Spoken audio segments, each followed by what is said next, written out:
Hello friends, welcome my channel staff nurse recruitment इनफरमेशने। झाड़ग्राम डिस्ट्रिक्टर नूतन एक नोटिस बेरिয়েছে 26 तारीख। तो समয়ের অভাবের জন্য আমি ভিডিওটা পোস্ট করতে পারিনি। মেডিকেল অফিসার একজন আছে এসসি থেকে 60,000 টাকা পার মান্থ, আর একটা অপথলমিক অ্যাসিস্ট্যান্ট আর একটা সিএইচএ আরবান 13,000 টাকা।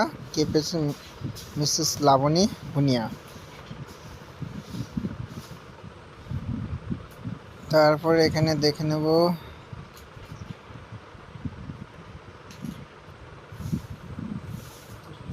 পনেরো দিনের মধ্যে জয়েনিং হতে হবে, উইদিন 15 ডেজ। তারপর জয়েনিং মেডিকেল ফিটনেস এটা নিয়ে যেতে হবে, আর দুটো আধার কার্ডের জেরক্স,